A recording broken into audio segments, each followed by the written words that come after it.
दोस्तों मैं अभी बिहार में हूँ। हाँ, वही बिहार जहाँ के मुख्यमंत्री सुशासन बाबू हैं।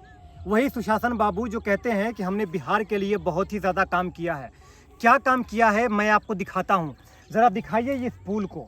ये वही पुल है जिसको बने हुए लगभग 10 साल से भी ज़्यादा हो चुके हैं, लेकिन इस पुल को अब तक कंप्लीट नहीं किया गया है। और ये रोड है, ये रोड, इस रोड को ज़रा दिखाइए। अभी बिहार सरकार की पोल को हम खोल के रखते हैं सबके सामने में। ये रोड, आप लोग सोच रहे होंगे कि ये रोड को बनाया क्यों गया है जबकि पुल तैयार नहीं है और बीच में नदी है, फिर इस पुल को रोड को क्यों बनाया गया है।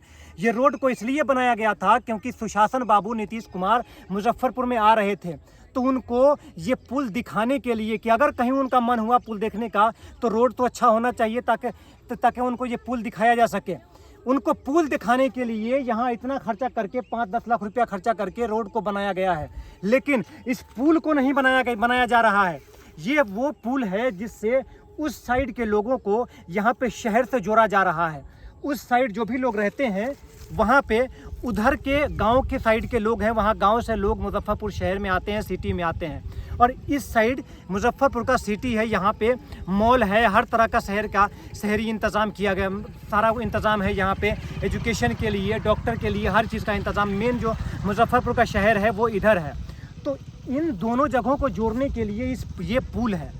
एक और पुल है जो दूसरी साइड में है वहाँ पे, लेकिन वो इतना पतला सा पुल है कि वहाँ पे हमेशा ही रश होता है, हमेशा जाम लगा हुआ होता है।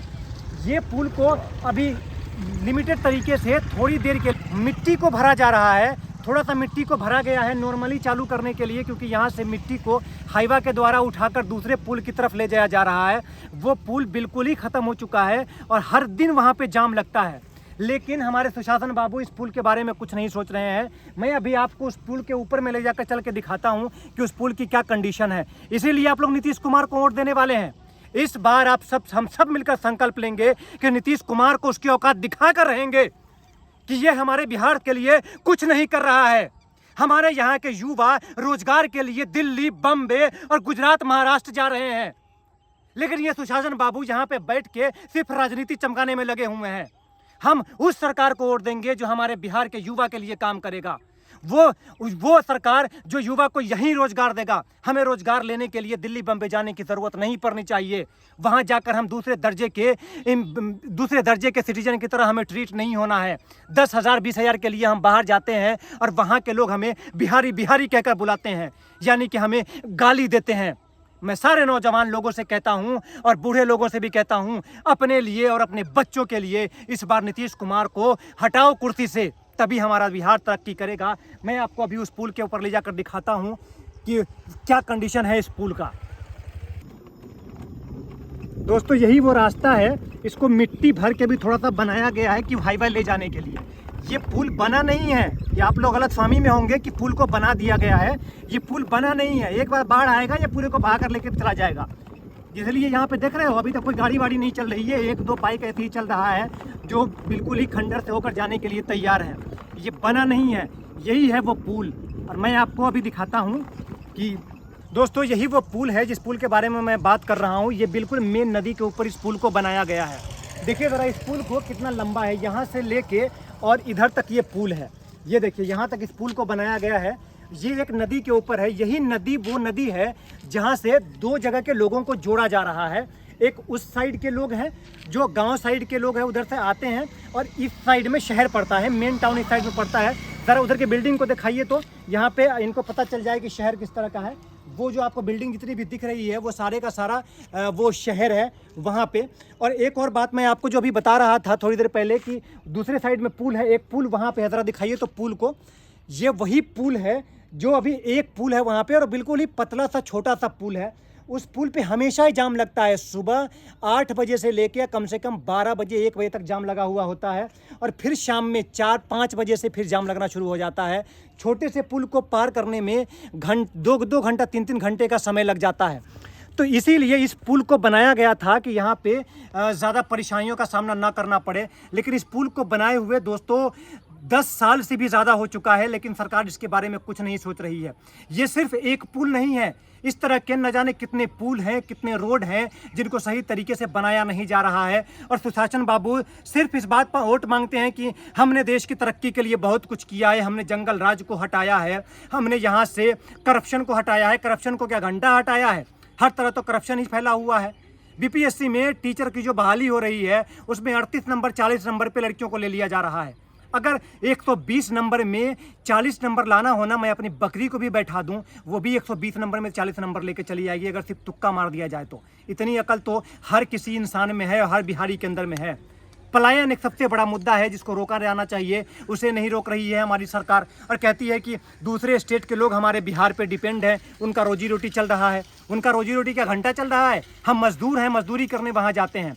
ये जिस नदी पे है, ये देखिए यहाँ पे ये पानी है, ये जब बाढ़ का समय आता है तो बाढ़ में ये पूरा का पूरा ये पूरा पानी से भर जाता है, जिसके वजह से आने में जाने में लोगों को कठिनाई का सामना करना पड़ता है। जब बाढ़ नहीं होता है तो यहाँ पे देखिए यहाँ के लोग कितने बेहतर हैं।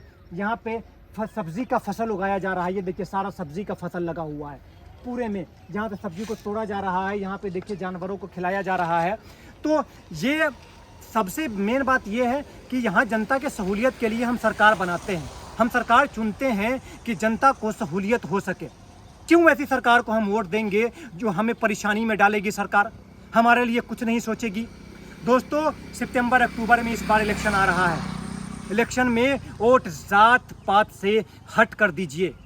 आपके जात के लोग जब आपसे गेहूं मक्का खरीदने के लिए या कोई सामान लेने के लिए, आपके दुकान में सामान लेने के लिए आपके जात के लोग अगर आते हैं, आपके धर्म के लोग आते हैं, तो क्या आप उसे फ्री में वो सामान दे देते हैं? जब उन्हें फ्री में अपना सामान नहीं देते हैं, अनाज फ्री में नहीं देते हैं, दुकान का कोई सामान फ्री में नहीं देते हैं, तो फिर आप एक वोट जो सबसे ज़्यादा कीमती है, आपके भविष्य को सुधारेगी, आपके बच्चों के भविष्य को सुधारेगी, फिर आप वोट अपनी जात पात के नाम पे क्यों देते हैं? वोट दीजिए कैंडिडेट को देखकर कि वो आपके लिए काम कर रहा है कि नहीं कर रहा है, पार्टी को देखकर कि वो काम कर रही है या नहीं कर रही है। दोस्तों, मैं सजेस्ट करूंगा आप सबको, क्योंकि मैंने सारी पार्टियों को देख रखा है, आपने भी देखा हुआ है, जन स्वराज पार्टी इस बार बहुत आगे जा रही है। वो पढ़े लिखे की पार्टी है, हम सब मिलकर इस बार उसको वोट देंगे। मेरा जन स्वराज पार्टी से कोई लेना देना नहीं है, मैं तो अभी चैनल ही नया नया बनाया हूँ, मेरा उससे कोई लेना देना नहीं है, लेकिन मैं एक क्वालिफाइड पीपल हूँ, मैं खुद एक सॉफ्टवेयर इंजीनियर हूँ, तो इसलिए मैं चाहता हूँ कि आप सब के बच्चे आगे बढ़ें, हम भी आगे बढ़े, पूरी बिहार आगे बढ़े। तो इसलिए इस बार वोट दीजिए तो बड़े सोच समझ कर वोट दीजिए, कहीं ऐसा ना हो कि आपके एक गलती बिहार को फिर से वही खाई में धकेल दे जो आने वाले सदियों से हमारा बिहार खाई में जा रहा है। आज़ादी के बाद तेलंगाना और कर्नाटका, बिहार सब बिल्कुल सेम टू सेम था, लेकिन वो सब इतनी तरक्की कर चुका है क्योंकि वहाँ की राजनीति सही है, वहाँ के लोग सही हैं। और बिहार की राजनीति गंदी है, इसलिए आज हम इस पुल पे खड़े हैं जहाँ पे लोग आते जाते भी नहीं हैं, सिर्फ मज़े लेने के लिए लोग आ रहे हैं यहाँ पे, क्योंकि ये चालू ही नहीं है। तो दोस्तों, इस बार सोच समझ के फैसला कीजिए और इस बार सरकार को बताइए कि हम क्या चाहते हैं, हमें वही मिलना चाहिए जो हम चाहते हैं। थैंक यू, मिलते हैं एक नए ब्लॉग के साथ में।